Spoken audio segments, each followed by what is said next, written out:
Hi అండి, good morning. Welcome to my channel cooking with Likhita. నేను ఇవాళ కందిపప్పుతోని మిరపకాయ పప్పు చేస్తున్నా. అంటే మిరపకాయ పప్పులో టమాటాలు కూడా వేస్తాం, కానీ దీని పేరైతే మిరపకాయ పప్పు. ఎందుకంటే ఎప్పుడు నేను కారం వేసి వండుతా కదా, ఇవాళ వేరే రకం చేస్తున్నా. దానికోసం ఇది 140 గ్రామ్స్ ఉంది కందిపప్పు. దీన్ని ఒక 2 టైమ్స్ కడిగి 1:3 వాటర్ పోసుకొని 1:3 వాటర్ పోసుకొని వచ్చిన. ఇప్పుడు మూత పెట్టి మీడియం ఫ్లేమ్లో 3 విజిల్లు తీయాలా. అప్పుడే పప్పు మంచిగా ఉడుకుతుంది, లేకపోతే అంత గింజలు ఉంటుంది. అట్లా గింజలు ఉంటే టేస్ట్ అస్సలు బాగుంటుంది. కాబట్టి మొత్తం మెత్తగా ఉడకాలి. పప్పు ఉడికిపోయింది, 3 విజిల్లు వచ్చినాయి. స్టవ్ కూడా ఆఫ్ చేసేసిన. ఇది ఇంకా పక్కకు పెట్టేసి ఇక్కడ అంటే తాలింపు వేస్తాయి. ఇప్పుడు దీంట్లో తాలింపు వేస్తా. దీంట్లో పప్పు తాలింపు వేస్తాయి.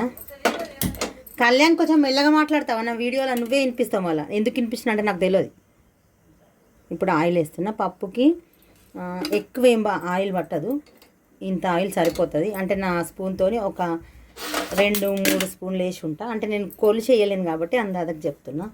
ఇది స్టీల్ మూకుడు కదా, తొందరగా వేడిగా కానీ కాదు, మెల్లగా వేడిగా అవుతుంది. కానీ వేడి అయినాక తొందరగా ఫ్రై అవుతాయి. వేడి అయిందో లేదు చూస్తున్నా. ఒక 2-3 ఆవాలు వేసి, 2-3 కాదు మస్తు ఇష్టం. కాగింది నూనె. ఇప్పుడు ఆవాలు. పప్పులో కొంచెం తాలింపు ఎక్కువే ఉండాలి కాబట్టి కొన్ని ఎక్కువనే ఆవాలి. ఎక్కువ అంటే నా స్పూన్తో ఒక 2-3 ఇంత జీలకర్ర. నెక్స్ట్ మినపప్పు, జస్ట్ ఫ్లేవర్ అంతే. ఇవి ఒక 3-4, అది కూడా కడుపు ఉబ్బరంగా అనిపించకుండా ఉండడానికి. కానీ అవి మంచిగా ఫ్రై చేయాలి, మెంతులు లేకపోతే చేదు. దీంట్లో కారం వేయను. దీనికి కావాల్సిన కారం మొత్తం మిరపకాయల నుండే రావాలి కాబట్టి మనం ఎంత పప్పు వేస్తున్నామో చూసుకొని దాన్ని బట్టి మిరపకాయలు నేను ఒక 10 వరకు వేస్తున్నా, చిన్న ముక్కలు కట్ చేసి. నెక్స్ట్ ఒక 7-8 ఎల్లిపాయలు జస్ట్ ఇట్లా నలగొట్టుకున్నా అంతే.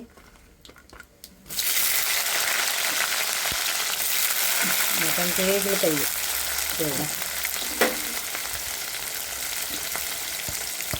నెక్స్ట్ కల్లేమాకు, కొత్తిమీర 2 ఉన్నాయి దీంట్లో.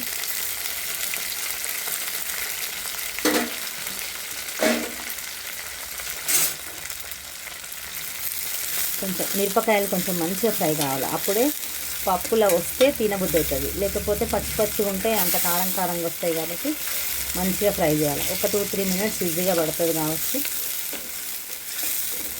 మిరపకాయలు మంచిగా ఫ్రై అయినాయి కదా. జస్ట్ ఎక్కువ టమాటాలు లేదు దీంట్లో, ఓన్లీ 2 టమాటాలు. ఇది కొంచెం పెద్దగా ఉన్నాయి, 2 వేసిన. ఈ టమాటా మొత్తం మెత్తగా అయిపోయి ఇట్లా స్మాష్ అయిపోవాలి. మనం టమాటా కూరకి గోలిస్తాం చూడండి, అట్లా అయిపోవాలా. పచ్చిగా అసలే ఉండొద్దు. ఈ పప్పులో దేంట్లోకైనా కానీ దీంట్లో అయితే ఇంకా స్మాష్ అయిపోవాలి, అప్పుడే ఫ్లేవర్ సూపర్ ఉంటుంది. దీనికి ఒక మినిమం ఒక 5-8 మినిట్స్ పట్టొచ్చు. మంట చిన్నగా పెట్టి మూత పెడుతున్నా.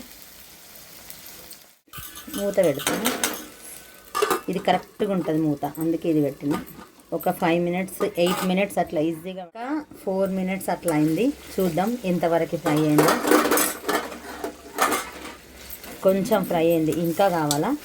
ఇప్పుడు దీంట్లో సాల్ట్ వేసేస్తా, ఎందుకంటే ఇంకొంచెం తొందరగా ఉడుకుతాయి కదా.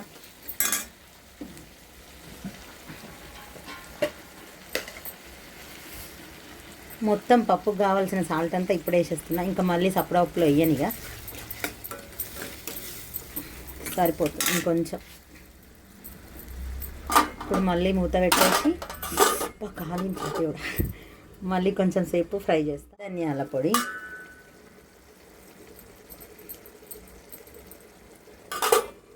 ఇప్పుడు పసుపు,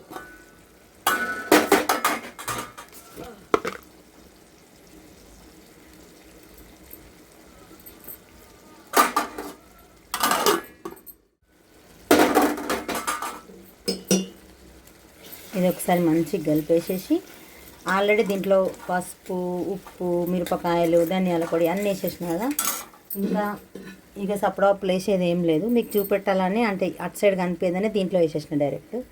ఇప్పుడు కందిపప్పు ఉడకబెట్టిన కదా, ఇది చిక్కగా చేసుకోము, కొంచెం వాటరే ఉండాలి. అంటే కొంచెం నీళ్ళు ఉంటేనే బాగుంటుంది, చిక్కగా ఉంటే అంత బాగుండదు. అందుకని ఇంకొన్ని వాటర్ పోస్తా. చూస్తున్నా ఫస్ట్ అయితే కలిపి ఎంత థిక్ కావాలో చూసుకొని పోస్తా వాటర్.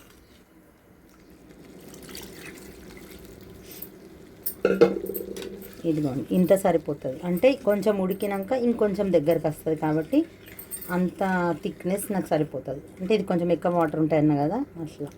ఇది ఇప్పుడు మంచిగా మరగాల. ఒక 5 మినిట్స్ పడుతుంది ఈజీగా మరగడానికి. అది మరిగితేనే ఆ టమాటాలు అవన్నీ ఉడికినాయి కదా, అవన్నీ పప్పుతో మంచిగా కలుస్తాయి. మరగలేదనుకోండి కలవం అట్లా. ఇప్పుడు సాల్ట్ ఏమన్నా పడితే చూసుకోండి. ఏం కూడా పడుతుంది. అట్లీ 5 మినిట్స్ అయింది. కరెక్ట్గా 5 మినిట్స్కి మరుగుతుంది. ఇంకా సరిపోయింది. ఇక స్టవ్ ఆఫ్ చేసేస్తున్నా. దీంట్లో నిమ్మకాయ కూడా పిండుకోవచ్చు స్టవ్ ఆఫ్ చేసిన తర్వాత. ఒక హాఫ్ వరకు మా తమ్ముడికి నిమ్మకాయ అసలే వద్దు, పుల్లగొద్దు అంటాడని నేను నిమ్మకాయ వేస్తలేను. మీరు మాత్రం ఒక హాఫ్ చెక్క వేసుకోండి. సూపర్ అంటే సూపర్ ఉంటుంది. టేస్ట్ కూడా చూసిన ఆల్రెడీ, ఏం పట్టదు. ఇవాళ మా వంట ఇదే, మిరపకాయ టమాటా పప్పు అన్నం. ఓకేనా? బాయ్ అండి, మళ్ళీ రేపు కలుద్దాం.